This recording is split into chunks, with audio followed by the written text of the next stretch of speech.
Welcome to First Unitarian Society of Minneapolis, the birthplace of congregational humanism. We carry on that tradition of free thought today, dedicated to promoting a free search for truth, meaning, and justice. Our web address is firstunitarian.org. I'm David Breeden, Senior Minister. Welcome.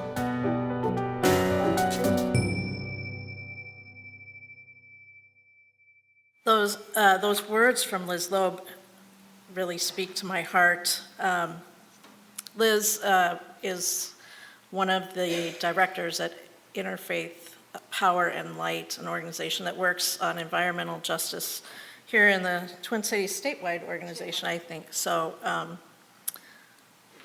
but it's that feeling of being connected to all, being connected to the source, that I wanted to talk to you a little bit about today. How do we get there? How do we get to that space? How do we remember that connection that we have with everything? And one of the absolute best ways to do this is through spiritual practice. So that's what I want to talk to you today about. Specifically, what is it? Why is it important? How do you do it? And maybe even how often should you do it? So let's break it down.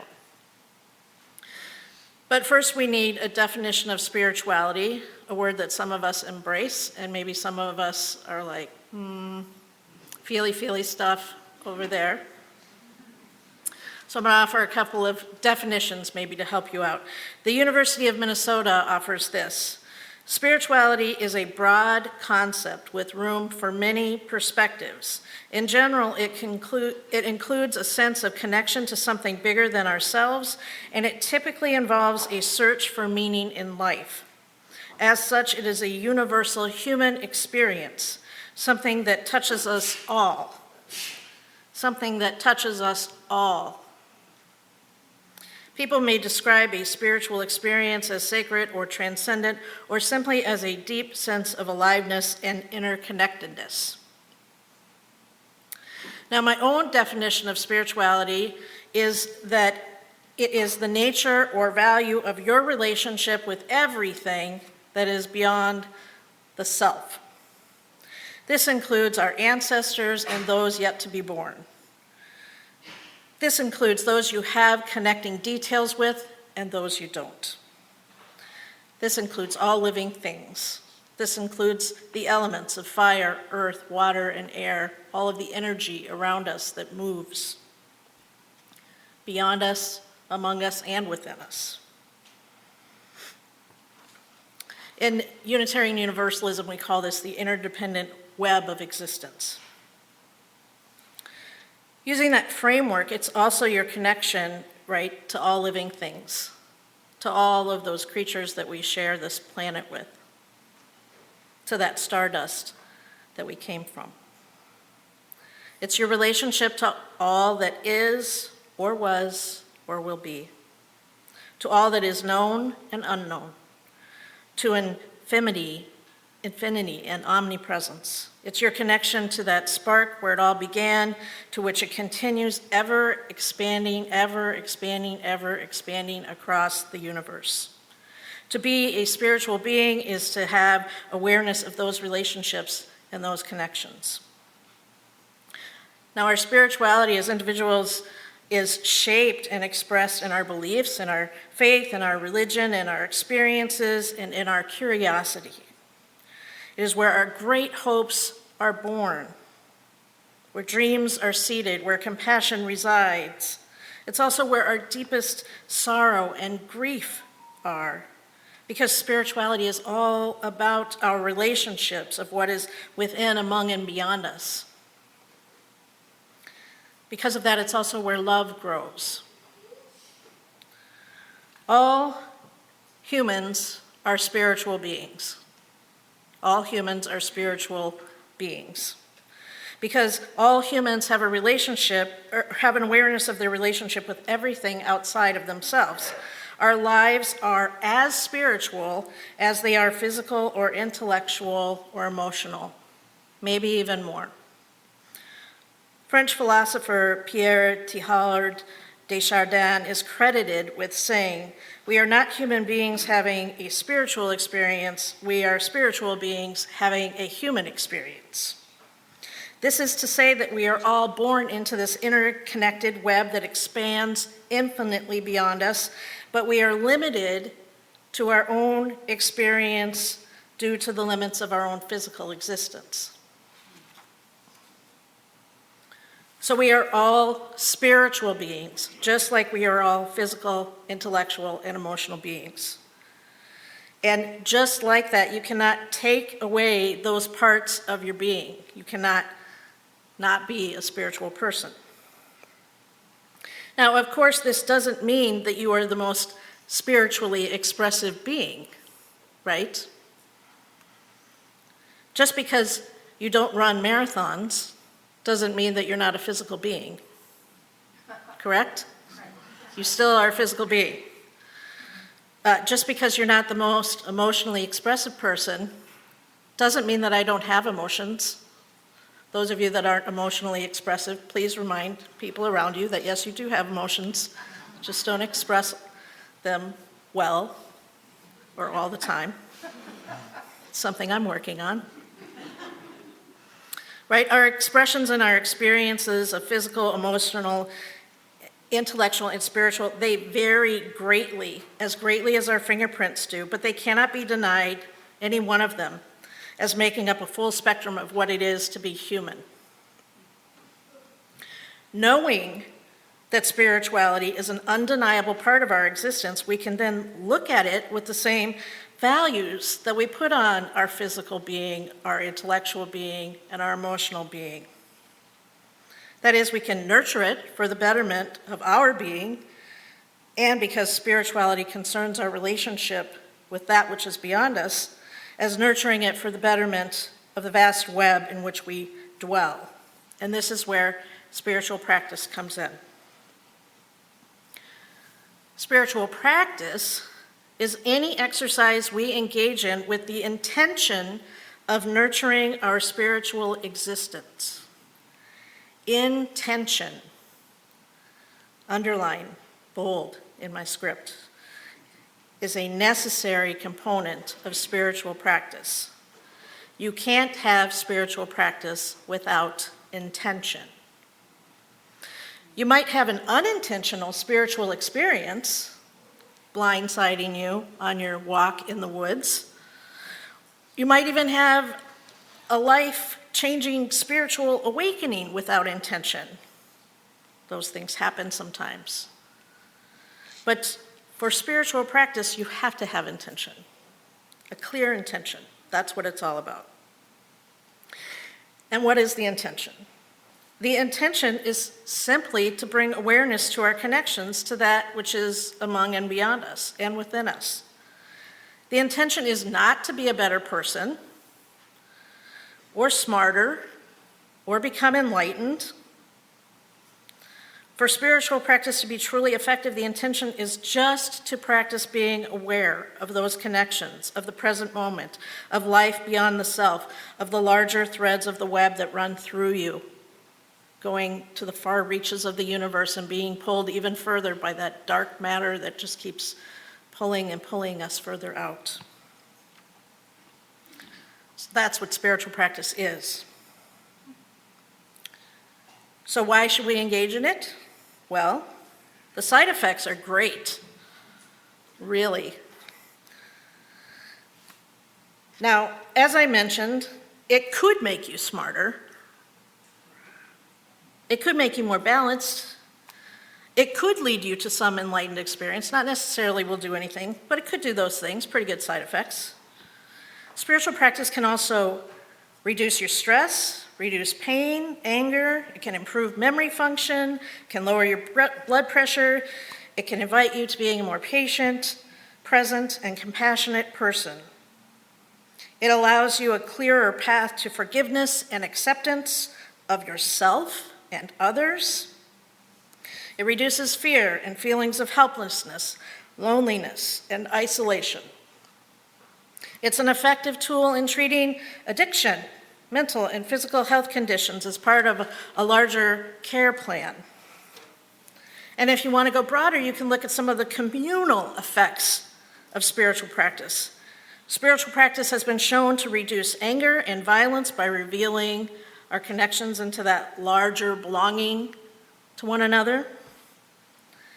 And if you want to go global, on a big scale, we could postulate that spiritual practice engaged on a global scale could probably end poverty, hunger, war, hate, oppression, fascism, probably a lot of other human-made harm if we were all trained at an early age to engage it as a daily practice, right? If those connections were always revealed to us, how much differently would we treat one another?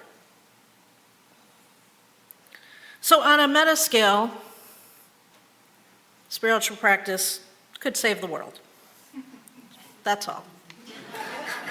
Or at least save humanity for itself. I always caution people to say, oh, when they say we're killing the planet, and I'm like, the planet will be fine. It's us that, we're ruining things for ourselves and for other creatures, but the planet will survive. So we could at least save ourselves from ourselves and maybe some other creatures along the way. That's huge.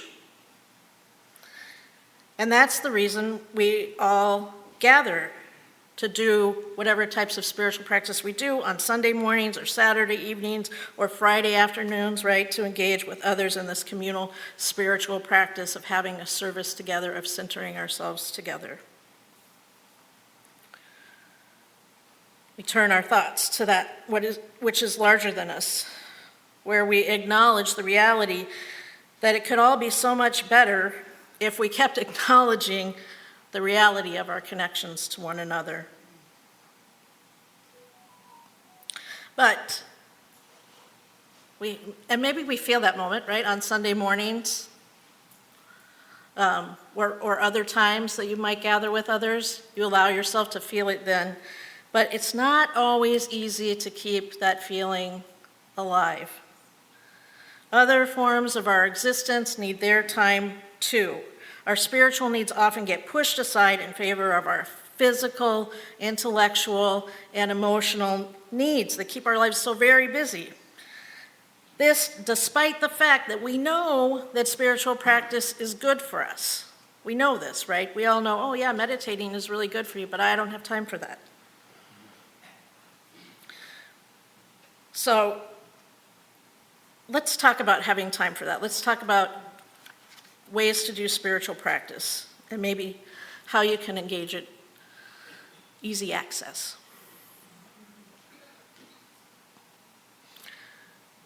First of all, the most important thing to note about spiritual practice is that it is practice.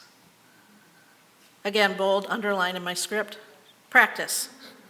You just practice it. The first thing that you need to remind yourself of with spiritual practice is that there is no goal of mastery. You do not need to aspire to the spiritual equivalent of six-pack abs, right? In fact, it's just the obvious. It won't work if you do that. Spiritual practice requires you to let go of notions of perfectionism and achievement, which can be really hard for us, right? Especially those of us in a Western, white supremacy type culture where achievement and all of those kinds of things are just built into us, goal, goal, goal. You gotta set that aside. Now, regarding your practice then, if you're not perfecting it and you're paying attention to it, it's gonna seem awkward, unpredictable. It doesn't turn out like you thought it would. If that happens, congratulations, you've done it. Life is awkward, unpredictable, and doesn't turn out the way that you thought it would. So if your practice feels like that, well, then you've truly tapped in, right? Secondly, about spiritual practice, there's no box to check that you're done. You're never done, it's practice. Practice, practice, practice. It never ends. And that's kind of the same with other forms of exercising that we do for our other forms of existence, right? Physical exercise, jogging, running, walking. You don't get to check that box off, whatever it is that you do physically, to say, oh, well, I took a walk, I'm done walking now, right? Spiritual practice is the same way. I also like this example. You might get a vaccination, but that doesn't mean that you skip your physical or quit taking medication. You know, if you go to a retreat center, you might have a great spiritually expansive time there for the few days that you're there, but that doesn't mean that you're done, right? The number one thing you need to do to engage spiritual practice is to put those words practice in capital letters, bold, underlined. Don't get hung up thinking that you need to be like the Dalai Lama or Yoda. Don't get hung up on it feeling awkward or like you're not doing it right. It's worth it just for the mere sake of doing it. And you're doing it for the fact that it honors your own existence and worth and that of the worth of life around you. So let's look at a couple of common spiritual practices that we probably all heard of. The two most engaged practices are meditation and prayer. Both of those practices involve slowing down, paying attention to what's going on right now. With prayer, we focus on what's going on with us and with others, and we name our feelings around it, and we send those thoughts out to the universe. Now, you may be sitting there saying to yourself, Laura has used that word prayer twice now, 3 times now, in the assembly hall. What is she talking about? Don't get stuck in those thoughts, please. You might be saying, so what or who are they praying to? I have 2 answers for that. First, concerning me, if I'm praying, if you're like, who is she praying to? What's going on there? 1, I don't know. I want to be clear on that. I don't know. That's not the point. Because the second point is, it doesn't matter. It doesn't matter to me that I don't know. I should also add that it shouldn't be your concern who or what anyone else is praying to, because it's their spiritual practice, right? We all have different beliefs when it comes to stuff, and some of us like to pray even if we don't know who or what we are praying to. Even if as a professional minister, my prayers still sound rambly and awkward whenever I do them. That doesn't matter. Because what's important is that I'm just naming the things that are close to my heart, the things that need to be lifted up. I am revealing those connections to what is within, among, and beyond me, and that matters. Why am I praying? Again, I don't know. Because it can relieve stress, because it can help ground me, because it can improve my health, because maybe it saves the world by deepening my connections to the bigger realm of existence, therefore changing my actions and the actions of those around me if I'm doing a communal prayer, save the world, yada, yada, yada. I mean, I always say prayer at its minimum just names the feelings that you need to get out, and at its most, it could save the world. Who knows? Now, prayer can be a personal thing or a communal thing, like saying a word of gratitude before a meal. It can be short or rambling like mine. It can be formal or familiar, recited, made up, silent, spoken, or even sung. But it isn't a practice that everyone prefers. Though it is a common one that we might be invited into, right? When you go to other places, when you're at a wedding somewhere, or maybe a funeral service at a congregation that isn't your own, sometimes prayers come up. So I invite you to make peace with it so that you can be at peace when that happens there, instead of thinking, who are they praying to? What's going on? Why does this matter? Don't get stuck there. Now, if you think prayer is kind of elusive and hard to understand, let me introduce you to meditation, which is equally so. This is truly a thoughtless act. right? Actually, it's not even an act, because you're trying to do nothing. Which is so hard.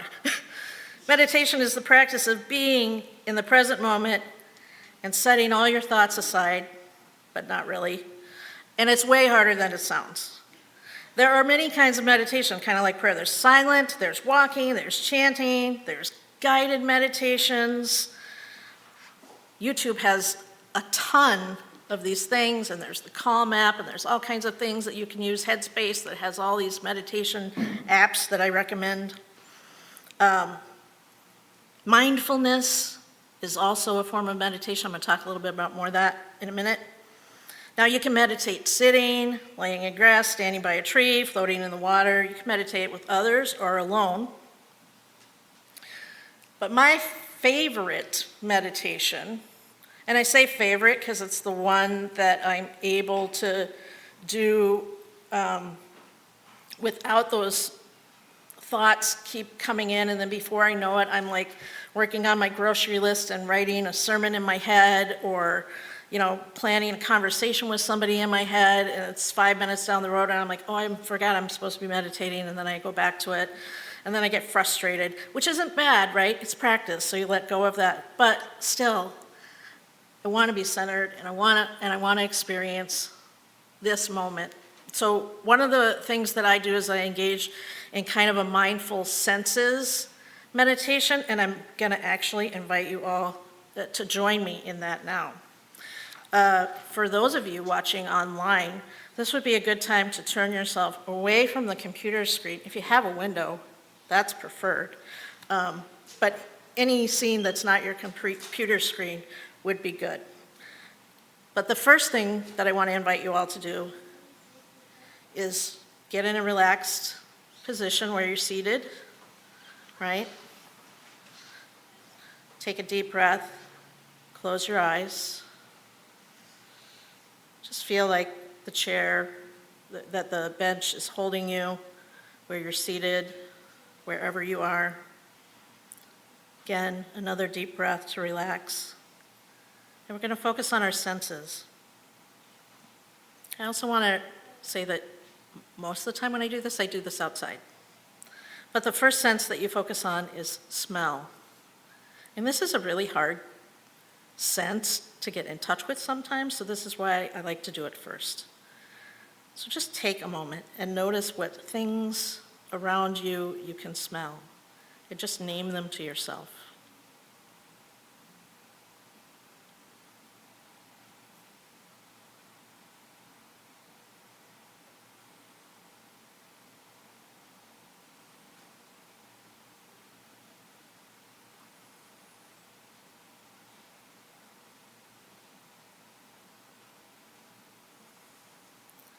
Then next, I turn my attention to what I can taste.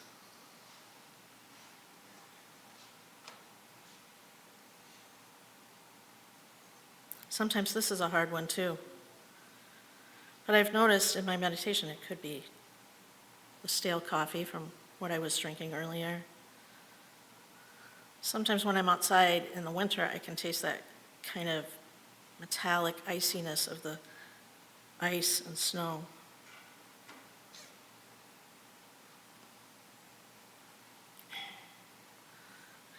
And then move your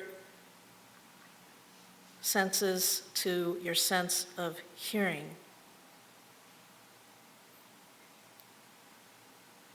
What do you hear?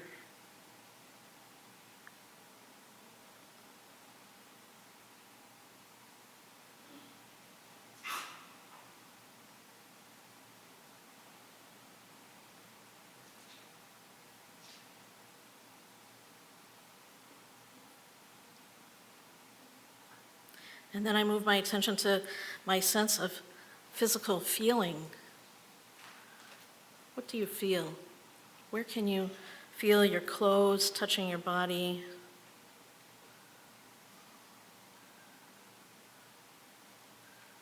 Where do you feel air on your skin?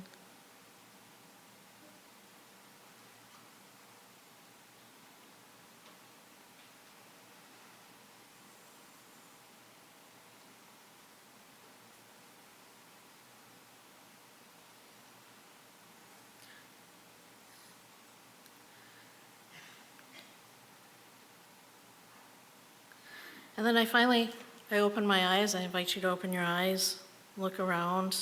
You can focus on one area nearby you. This works great at a window. Also, it's great to do again if you're outside. And just notice what you see and name what you see. This can include shapes and colors and light, as well as objects.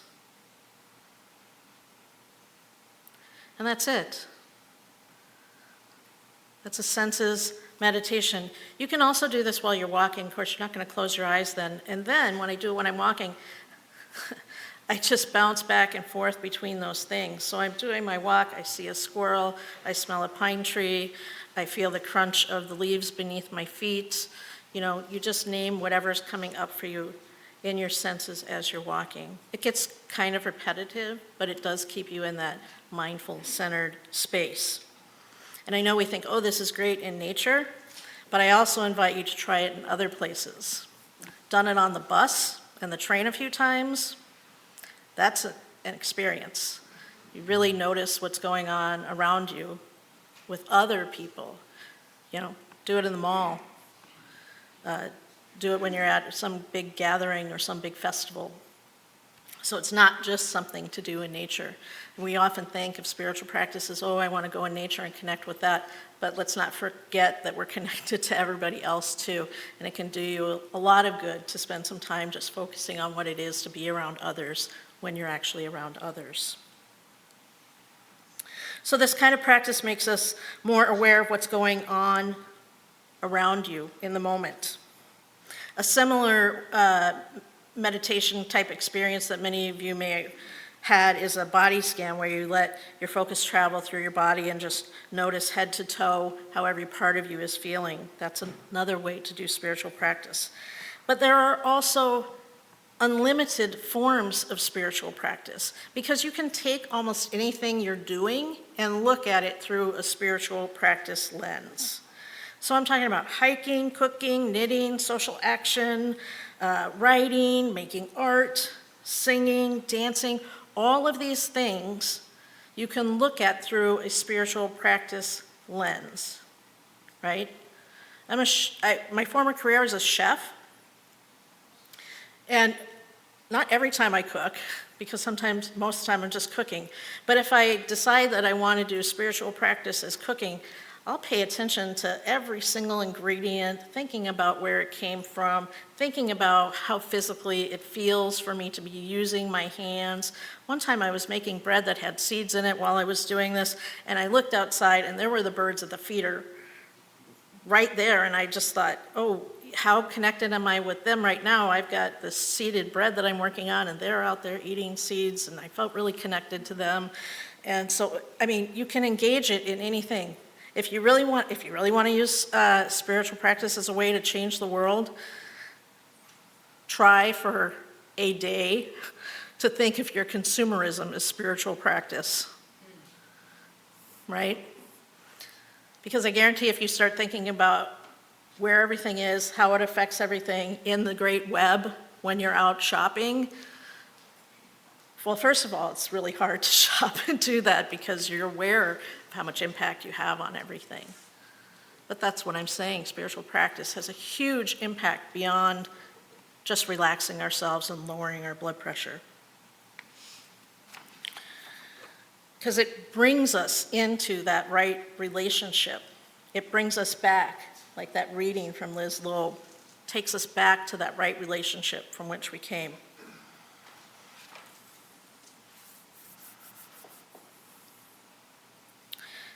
In closing, our spiritual nature is an innate part of our existence. We all have a spiritual existence, a connection to this larger life.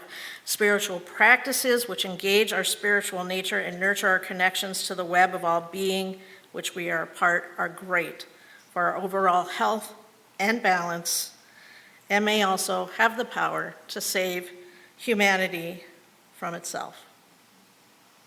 All you need to do is get practicing. The end. Or is it just the beginning? I'm not sure. Blessed be, and amen.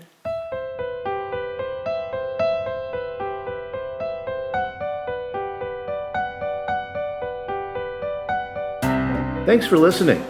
You can find much more about humanism and what's happening at First Unitarian Society in Minneapolis by visiting our website at firstunitarian.org.